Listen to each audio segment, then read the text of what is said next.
Here's a clip of me making a comment about belief and disbelief, and then asking questions and making comments about neither pleasant nor unpleasant from a recent Tony Bernhard event with Sati Center on the Abhidhamma. And stay tuned after that clip for my follow-up comments. Josh, do you have you've got a question? We can move to questions here. I can put this. Yes, just a brief. Thanks for doing this. Just a brief. I don't know if it's a rhetorical question on your part to answer, or these things in the suttas where they seem fantastical or things like that, and this notion of believing or disbelieving. I made a comment in the chat. I just don't see where, especially if we were looking for things that are truthful, where there's a requirement to believe or disbelieve anything. We can just take it as information until we can verify it for ourselves. I didn't live all this time ago. Our life has changed so much, even within 100 years. So to me, a lot of things about life could be potentially unimaginable for us, when we talk about all these really old time periods. So the short answer is, it's just information. I don't need to believe it or disbelieve it, these fantastical things. Yeah. The belief, disbelief pretty much for me narrows down to impermanence, unsatisfactoriness, and insubstantiality, emptiness. Other things, speculative views, some of them are useful, some of them are not. People will go to war over it and people will call you wrong, and you should believe and you shouldn't believe. And those are, but if you've seen for yourself how acting out of anger is painful, well, you stop doing it, because we're not stupid. Slow, maybe, but we're not stupid. We won't hurt ourselves on purpose. We do it because we think, our default responses. The other quick point was, it seems recently there's more emphasis on pleasant, unpleasant, and that's the ones that are easy to connect to. But there's also neither pleasant nor unpleasant. And yes, that's something to explore using the Vedana meter. Try to find something that is neither pleasant nor unpleasant, that's actually zero on that scale from -10 to +10. And I find that the closer I pay attention to something, I can get down, maybe not to tenths of a point, but I can get down to noticing, is there really some pleasantness? Is there pleasantness to neutrality? Maybe yeah, this is where our perception comes in. That's, when perception becomes more malleable, then it becomes kind of an interpretation, or how we want to interpret it. And, how much can we quantify it and how much can't we at a certain point as well? Well, the Vedana meter is an effort to try to articulate for ourselves feeling tone. That second factor of awakening, the second factor of mindfulness. All these teachings are integrated. The four foundations of mindfulness have to do with the skandhas. Kate, you've got your hand up. Please, you're muted. Yeah, just a comment on that. It sort of seems like if mindfulness arises and we're looking at Vedana, mindfulness itself is pleasant, sort of, so it kind of adds it's like, if I think of something as being negative, but then mindfulness is really strong, it doesn't seem so negative anymore. Yeah, it depends on the thing. Mindfulness may be pleasant, but a present moment may be an unpleasant moment. Right. It just seems like it always mitigates it a little bit. Well, what it does is it works against us making things worse. Yeah. Okay. Right. No second arrow. Yeah. Right. No second arrow. Vanessa? Hi.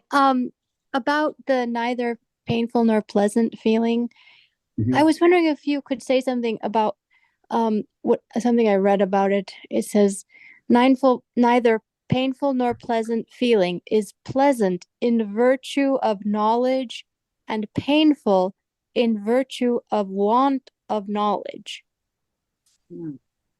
Interesting. Well, there are all kinds of ideas out there.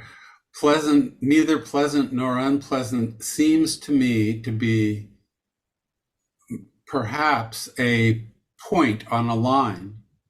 And so actually experiencing neither pleasant nor unpleasant is not a broad swath of experience that's neither pleasant nor unpleasant if you bring your attention to it, in my experience. Now, you may find that you bring your experience to, a part of a sidewalk and you find it neither pleasant nor unpleasant.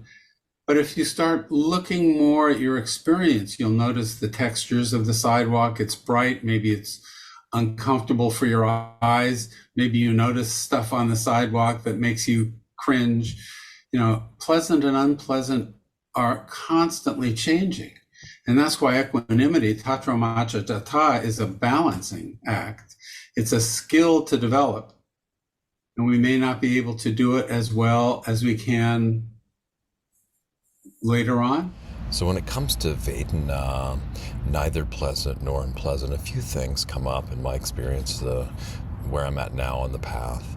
And this notion of neither pleasant nor unpleasant was mentioned, I think, way more by teachers just 5 years ago, 10 years ago. So I hear them talk more about just pleasant and unpleasant, don't even mention neither pleasant nor unpleasant. And some people also call it neutral, but I don't know if that's really the case or not. There's a few things to mention here.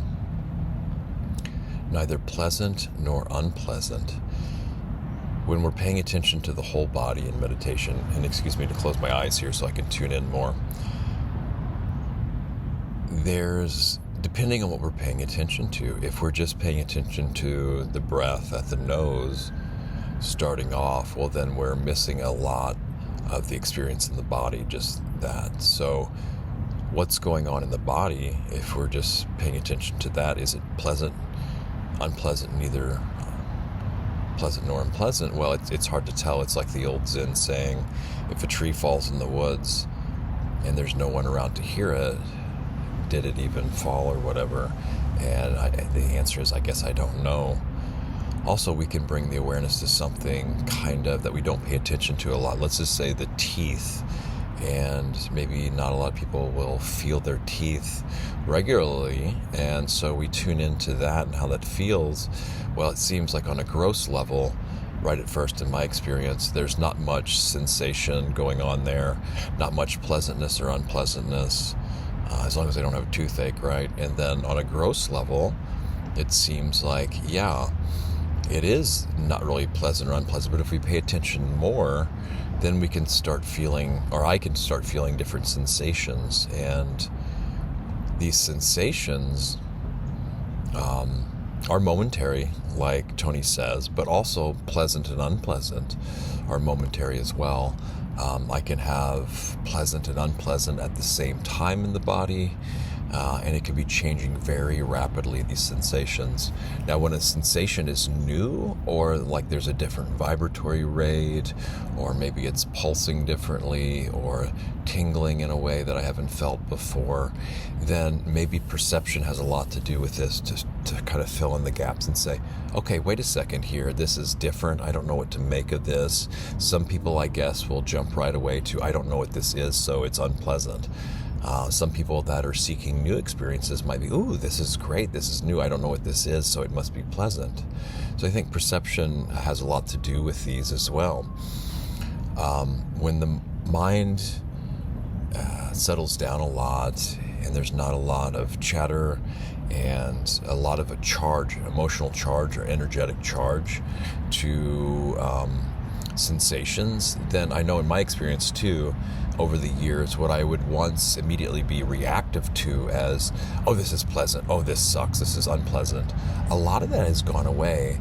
So yeah, it goes more and more towards zero, I think, this neither pleasant nor unpleasant, overall, comparatively in the past, where there's not as much reactivity. Now, whether or not there's an absolute zero in it and it stays there and it's an experience over and over again, I don't know. And then, like I say, I don't know how much this needs to be quantified or actually can be quantified. Why do we need to give it a number? How much of it is objective and subjective? So I think this is an area of practice to bring up again, this neither pleasant nor unpleasant. Also, who benefits from this? You know, if there's certain maybe corporations or something that benefit from people being pleasant or unpleasant more times than neither of those, because when there's neither present a lot, then there's not really any need to sell products and services, right? Usually people buy products and services because they want to, they're unpleasant and they want to feel pleasant. You know, they go to see somebody because there's something unpleasant and they want it to be more pleasant. So this kind of hedonic tone, I like this mention of this. So if there's an absence of a hedonic tone one way or the other, you know, who's going to be benefiting from that? This notion of pleasant and unpleasant is also one of the vicissitudes or worldly winds. The others being, you know, gain and loss, fame and ill repute, and praise and blame. But pleasure and pain, I guess it can be considered pleasant or unpleasant. I don't know if it applies in all contexts or not. But are we going to be, there would be no reprieve from that if there wasn't a pleasant nor unpleasant. There is a last point here to make, and that is that of equanimity. And, you know, what is the experience of equanimity itself when there's not a lot of charge, emotional charge? Is it pleasant, unpleasant, or neither? Where is the balance or the even keel? And can that be kind of a heart state or a mind state, more prolonged, or even if it's momentary, more and more of these overall? Can that be possible, or is that possible with equanimity? Is that the case if we had to put a feeling tone, a vedanā on being completely balanced and equanimous? Maybe most people might find that pleasant. It's definitely not unpleasant, I don't think, but, and then in what context, in comparison to what? Is it helpful to draw those comparisons or not?